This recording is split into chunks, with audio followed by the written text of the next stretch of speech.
Estamos no último vídeo sobre as políticas linguísticas do país de Uganda. Nesse último vídeo, vamos falar sobre as políticas linguísticas externas e prometo que vai ser o vídeo mais curto dessa sessão, pelos motivos que a gente vai conversar agora, né? Quando a gente fala sobre política externa de um país e fomento de política linguística externa, a gente está falando sobre como o país ele trata as suas línguas nas conexões externas, né? Como ele utiliza a sua língua e a dos estrangeiros, né? E se ela ensina a língua dos estrangeiros, etc. Fiz uma síntese em um quadro, que é o quadro.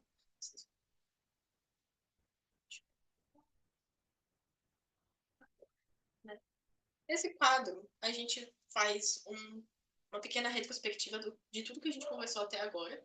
Né? Então, o que a gente tem? Né? A língua inglesa, ou inglês, é a língua oficial, né? Sendo uma língua um inglês que tem uma influência externa gigantesca, né? E por ser uma língua não materna, não natural daquele espaço, já podemos responder a primeira pergunta que se faz sobre política linguística externa, se eles ensinam, por exemplo, línguas externas no seu país. E sim, né, como a gente já viu antes, eles ensinam inglês como outras línguas, como o francês, o árabe, o suahili, né? Então, a política linguística de Uganda é realmente uma política de línguas externas, né? Então, o inglês, ele é obrigatório no ensino fundamental e superior, né, a partir do ensino fundamental 2. Ele é utilizado administrativamente e diplomaticamente, né? Então, o Uganda acaba tendo uma facilidade em se comunicar com os países, né, exteriores e os países que estão fazendo acordos comerciais, como é o caso da entrada deles nos BRICS de uma forma tranquila por falar inglês, né? E a sua escolha do inglês como uma língua oficial, ela não dá uma vantagem para um grupo étnico específico, né? Então, a escolha do inglês, nesse caso, seria uma equiparação, né? Porque, apesar do vídeo anterior a gente ter visto que não temos uma política de cultura forte, né? Uma política de cultura estruturada, né? Que valorizasse as línguas e que fizesse essa integração, né?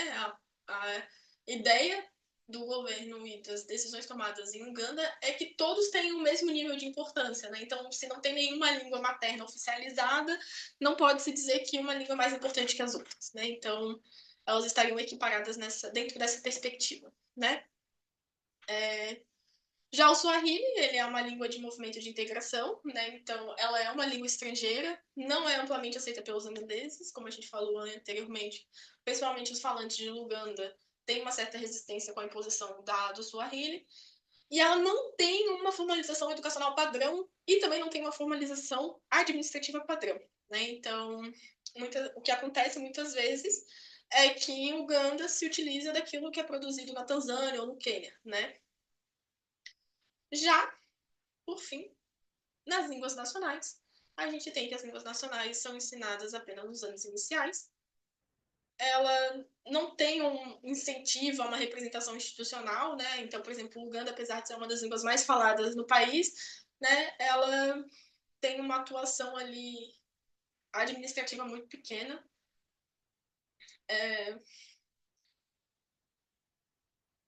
As outras línguas, né, eu acabei tratando muito sobre o Uganda nesse trabalho, junto com o inglês e o Swahili, porque realmente é uma das línguas que tem um impacto maior de falantes em comparação às outras, porque o número realmente é muito grande, né?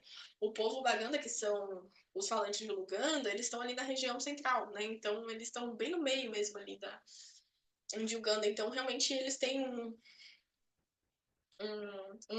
um certo apelo, né? Ainda mais pela oficialização do Swahili, antes mesmo da oficialização de línguas nacionais.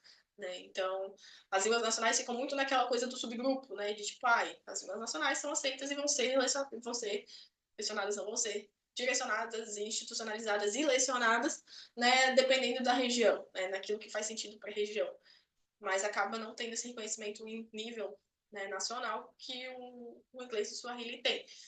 Então, por exemplo, a importância do Swahili nesse contexto de imigração e de boom populacional que a gente tratou em alguns vídeos anteriores, né? Por exemplo, a gente tem os casos dos imigrantes em que o Swahili ele é tratado como essa língua de imigração, de acolhimento. Então, acontece, por exemplo, de o Swahili ser tratado no processo de migração, né, de outros povos, outras etnias africanas para a Uganda, de usar o Swahili para fazer esse contato primário, né, que acaba sendo uma língua africana, em que a União, né, do EAC tem essa ideia da integração, e a União Africana usam esse sentimento utilizam para estender esse sentimento de uma unidade continental, né? Então, a ideia do Swahili também é essa ideia de unidade, né?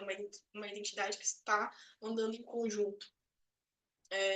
Temos até uma situação, se eu não me engano, que durante a proposta do Swahili ser a língua oficial dessa ponte sendo construída, é que o então presidente de Moçambique, o Joaquim Chissano, ele discursou em Swahili impecável, né, que ele aprendeu na Tanzânia, porque a Tanzânia tem a língua como a língua materna, e ele, na proposta de utilizar essa língua, ele realmente fez o discurso na língua, né, não apenas definiu como fez o discurso na língua.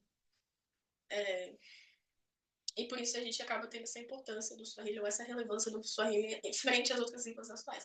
Se isso é inteligente, se isso é representativo, se isso, né, traz o sentimento de nação pro povo de Uganda, talvez não, né? Porque, como eu já disse em alguns vídeos anteriores também, o povo falante de Luganda não aceita também o Swahili, né? Como essa ideia de língua de ponte. E outros, né, em outras regiões já aceitam porque já estão acostumados com a língua, já aprenderam, já têm acesso.